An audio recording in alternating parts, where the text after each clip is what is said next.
Okay, good afternoon, everybody. Good afternoon. Thank you all so much for coming out.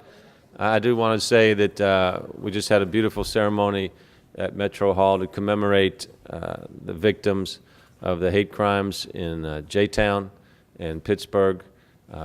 Much of our city came together to reflect on rejecting any type of racism, any type of hate that plagues any part of our country and our city. So I know there's a lot of people hurting in the city over what's happened here and what's happened around the country. And we should. So we have to commemorate those events, mark those events, rededicate ourselves to fighting any type of discrimination and hate, and move forward. It's always going to be with us. But the strength of our city is that we move forward, and we move forward together. And then we have things to celebrate and keep building on. And that's the reason why we're here today. This Smoketown Family Wellness Center is an incredible addition to our city that has been the result of so much work over so many years by so many people that just would not give up to have the vision of having health care available in each and every part of our city. And for this clinic to offer a full suite of family services is a real blessing for the entire community and certainly for our neighborhood here in Smoketown as well. So I want to thank founder Charlotte Stites for her tenacity. I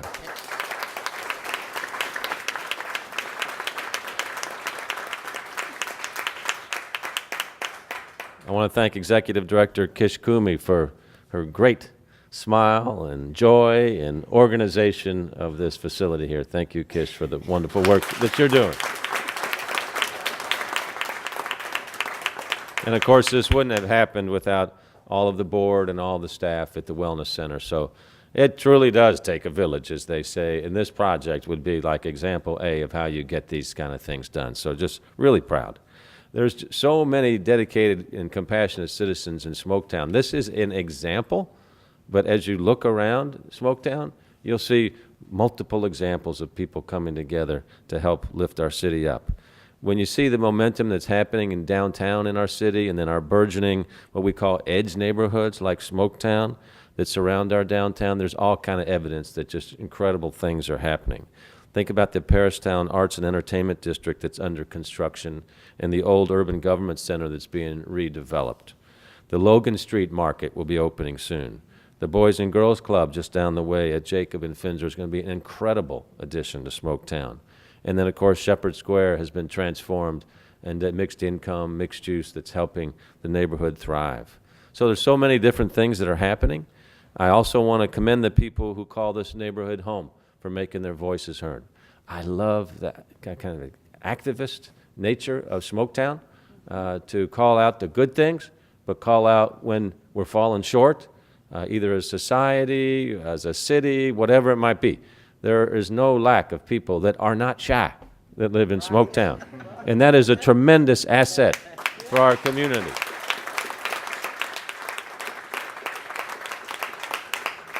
Think about the MSD basin on Logan Street. That was going to be above ground and was one of the first basins that, as people started figuring out what's going on with MSD on these things, some of our great citizens in Smoketown said, wait a minute.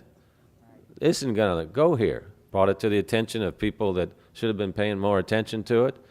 Some of these people up here, maybe myself included. But as soon as we said, that's not right. So that's what good activism's all about. To shine the light on these type of things so that all of us that are people of goodwill can wrap ourselves around it and say, let's do the right thing. Think about the vigilance that's been applied when alcohol licenses, liquor store permits are being sought in this community. There's enough liquor stores in our community, okay? And so the work that's been done on the ground level here in the west part of our city is important. So you don't wake up one day and say, what's happening to my neighborhood? So people speaking out for what's good for our neighborhood is what the roots of democracy is all about, and I really appreciate that. I wanted to give a special shout out to Nate Tribune. She's a very reserved person. But from time to time, she speaks, and when she speaks, we always listen. So, Nay, where is Nay? Oh, thank you for being outgoing, gregarious, good activist, okay? Nice job.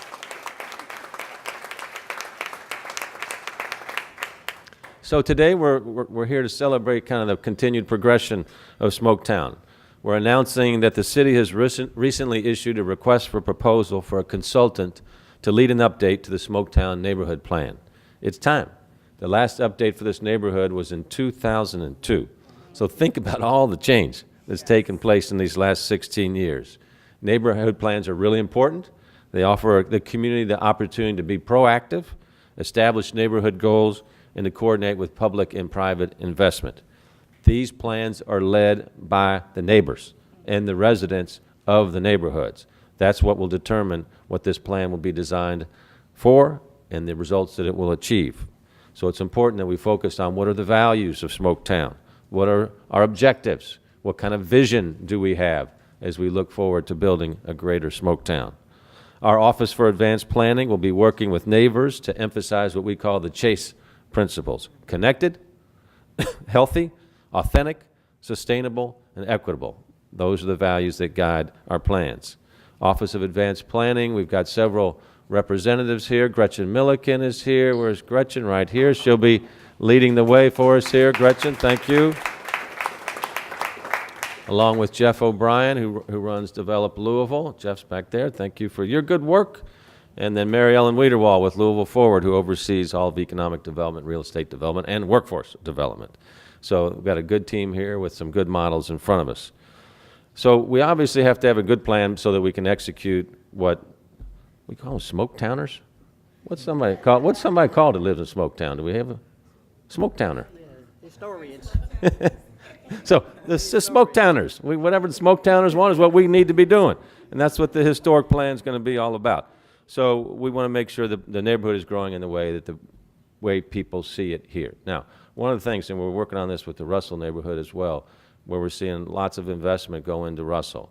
You've also seen levels of investment go into Smoketown that has not happened in the last 5 years or so. So as we continue to look forward, especially with these edge neighborhoods around downtown, we've got to make sure that the progress we have does not make these areas unaffordable for the people that live here. So we got to figure out how to develop without displacement. Develop without displacement, and that's going to be a big part of this plan.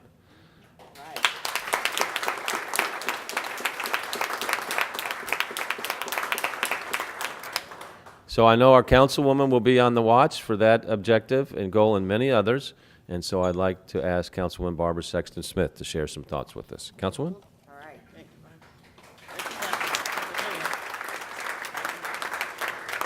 Well, thank you, Mayor. And as I look around the room and I see so many faces, I'm going to take that risk and call out a few names that haven't been mentioned yet, because my mother used to always say, Barbara Ann, you got to remember who brought you to the dance, and dance with the one that brought you to the dance. I don't know if anybody's ever heard that old saying. It comes right out of Fight and Holler in the hills of eastern Kentucky. Standing on my left, your right, may be, quite honestly, the single reason that we're all standing in this room, because we have right here in our midst Miss Ruby Hyde, the matriarch of a la mayor of Smoketown, the original Smoketowner.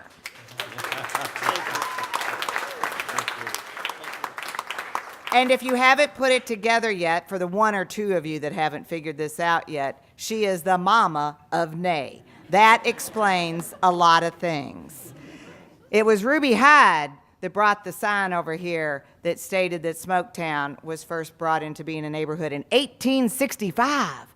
Think about that. Oh, Miss Ruby was not here in 1865. But Miss Ruby has been here every step of the way. This is her neighborhood, her home, and I'm going to tell you what I love and respect about her the most, and there's a lesson for all of us as we age and become more chronologically gifted. We must be willing to know when it's time to pass the torch. And that's what I think Miss Ruby has been in the process of doing in the many meetings that we have had. So I applaud you for that. Although you want to hang on, you know when to let her go, because when you let her go, the phoenix rises and there's smoke in Smoketown like we've never seen before. And you got to go through the darkness before you can see the light. And Smoketown may not have had a neighborhood plan since 2002, but I say to you today, maybe, just maybe, that was by some design that none of us are equipped to solely understand stand by our own, because we know more now today, 16 years later, than we would have known in 2012 had we brought it up back then. Can I have an amen? Good things come to those who wait, and we've been waiting, but you know what? We're not going to wait anymore. So, Miss Ruby, I also want to mention to your left, we have another. You're not old enough to be a matriarch yet, Ramona. Okay. She is a mama, but Ramona Lindsay, a true champion, a true voice, not just for one part of this community, but for all parts of this community. And along with Miss Ramona Lindsay, we have standing out here, who will never come up to the podium, is Miss Jackie Floyd, who is the grassroots organizer for all things District 4. Thank you so much, Jackie, for your leadership. And we must recognize these beautiful crimson maroon sweatshirts blazoned across in white with Youth Build. Look at all of the Youth Build folks who are true champions. Give them a round of applause.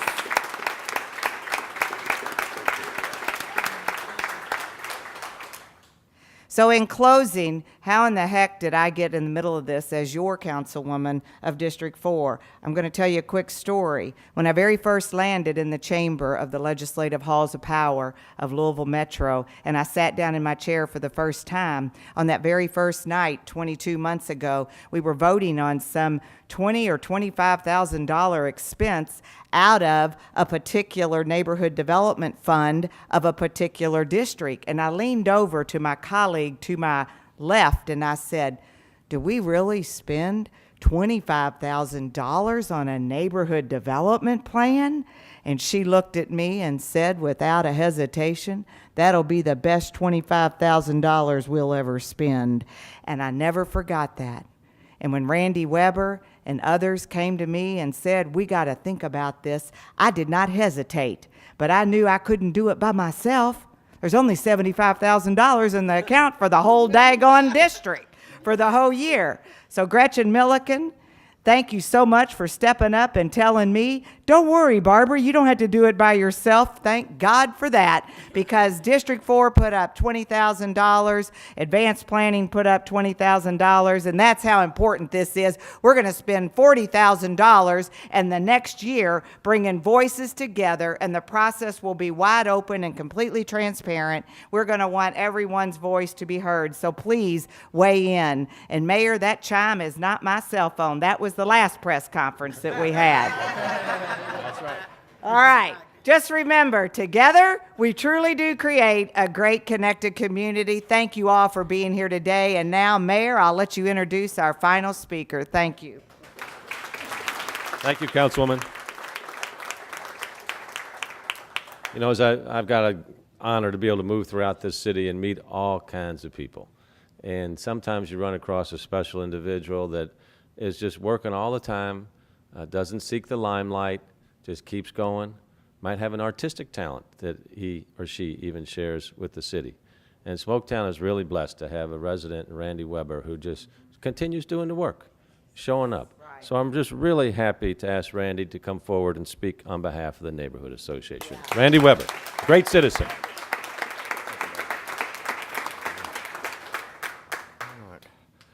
Well, the way they run their mouths, if I didn't know better, I would have thought they might have been preachers rather than politicians.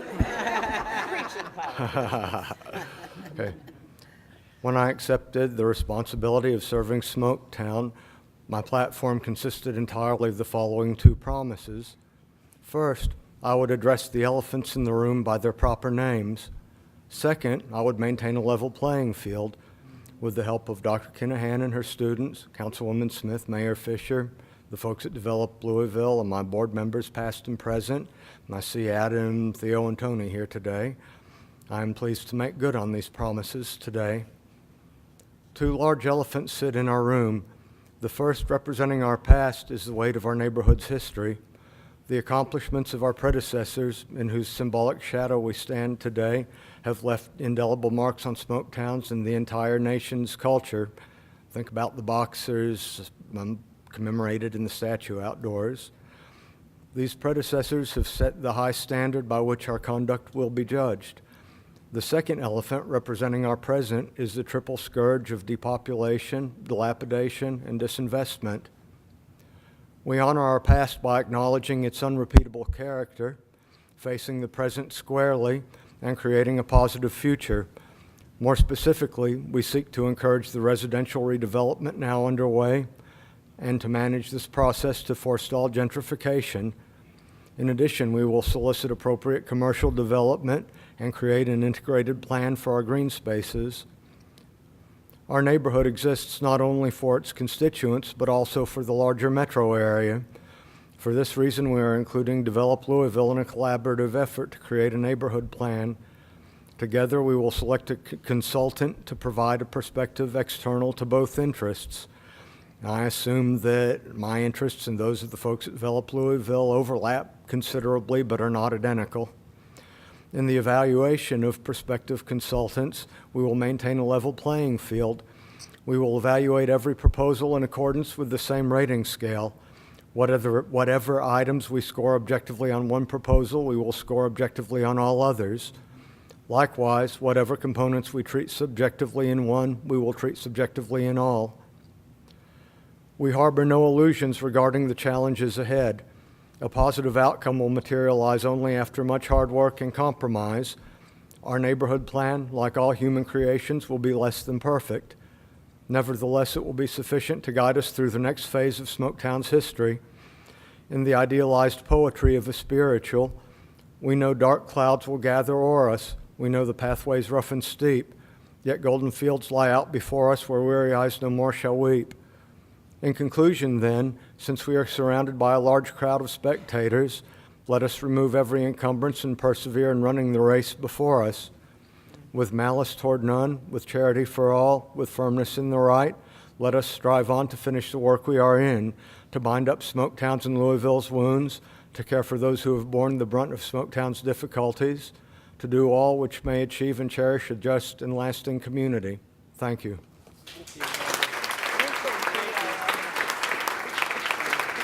Incredible. That was incredible. That is what a world-class citizen looks like right there, folks. Yeah. Randy, that was incredible.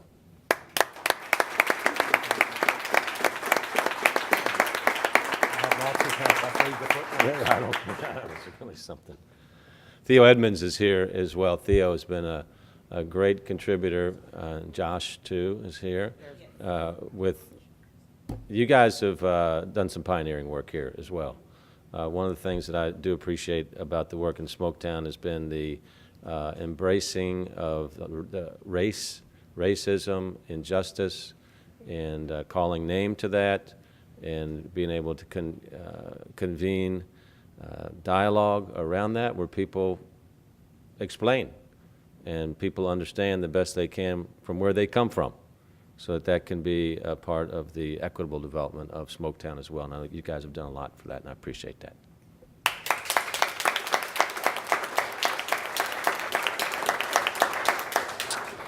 Okay, I just want to give a shout out to some prior work that gave this neighborhood plan a good work for a good foundation.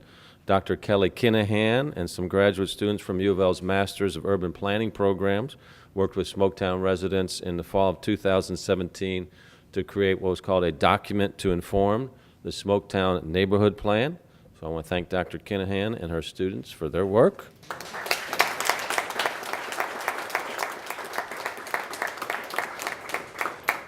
So here's the timeline. After a consultant is chosen, community engagement will take place in the spring and summer of 2019, and the plan's expected to be complete about a year from now, by the end of 2019. So this will be moving on a pretty good pace. So to quote what now feels like a Smoketown proverb, Smoketown is worthy of everything. Yes. All right? Yes. Plus, that's right. So I look forward to a neighborhood plan that's for the future, that's worthy of the good people of Smoketown. Thanks, everybody, for participating.